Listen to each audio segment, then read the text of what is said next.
আসসালামু আলাইকুম বন্ধুরা, আপনারা কেমন আছেন? আশা করি আল্লাহর রহমতে সবাই ভালো আছেন। আর দেশের এই মুহূর্তে হয়তোবা সবাই সংকটাপন্ন মুহূর্তে ছিলেন, আর এই মুহূর্ত থেকে সবাই কিছুটা হলেও উঠে আসছে।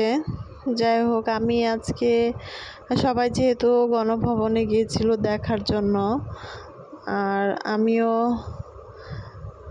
দেখার জন্য গিয়েছিলাম যে আসলে গণভবনটা কেমন, ভিতরে কি অবস্থা।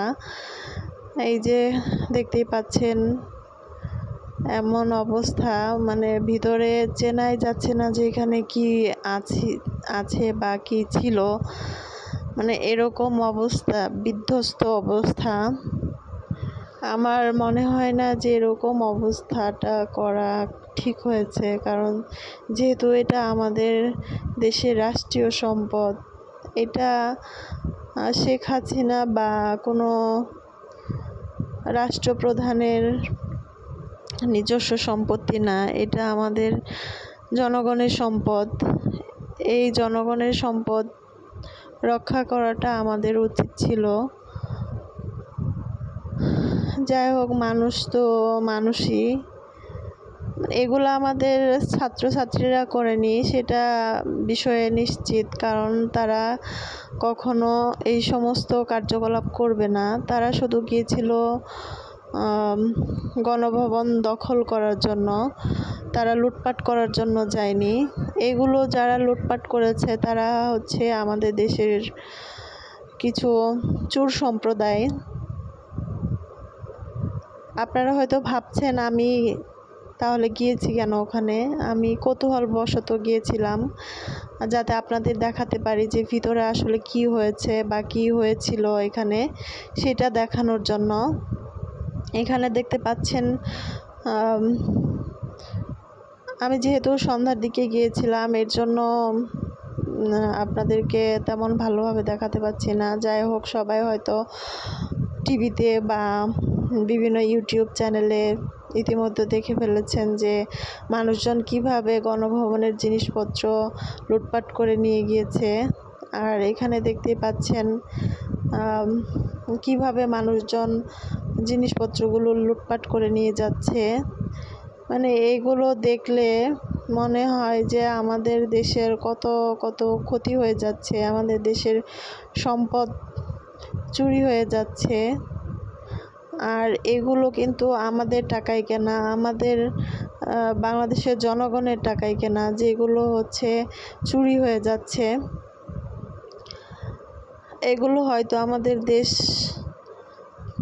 রক্ষার কাজে লাগাতে পারতাম। আর যাই হোক, বলে তো আর লাভ নেই, যেগুলো হয়ে গেছে, যা হবার তো হয়েই গেছে। আর এদিকে দেখতেই পাচ্ছেন অনেকেই কৌতূহলবশত এসেছে দেখার জন্য। এদিকে যে গাড়িগুলো রাখা ছিল, গাড়িগুলো নষ্ট করে একদম ভাঙচুর করে নিয়ে যাচ্ছিল।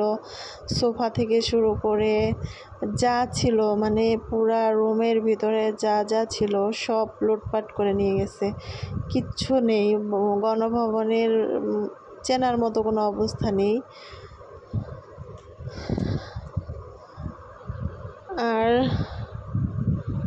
রাস্তায় যেতে যেতে দেখলাম যে পুরা রাস্তার মাঝখানে জিনিসপত্রগুলা এনে জমিয়ে রাখছে, যেগুলো আমাদের স্টুডেন্টরা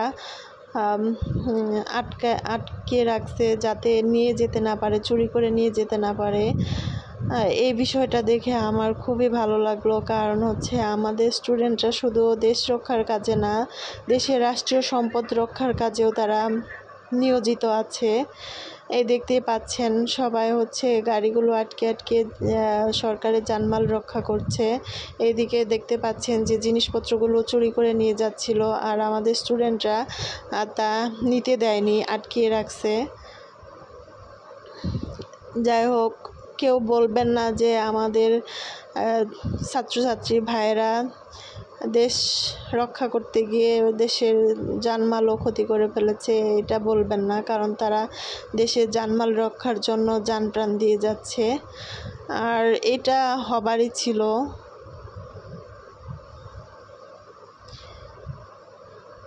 যাই হোক বন্ধুরা, ভিডিওটা শেয়ার করলাম কারণ আপনাদের কাছে দেখানোর জন্য যে আমাদের দেশের সম্পদ কিভাবে চুরি হয়ে যাচ্ছে, আর এগুলোকে আমাদের ছাত্রছাত্রীরা কিভাবে জানমাল দিয়ে রক্ষা করছে সেটা আপনাদের দেখানোর জন্য ভিডিওটা শেয়ার করা।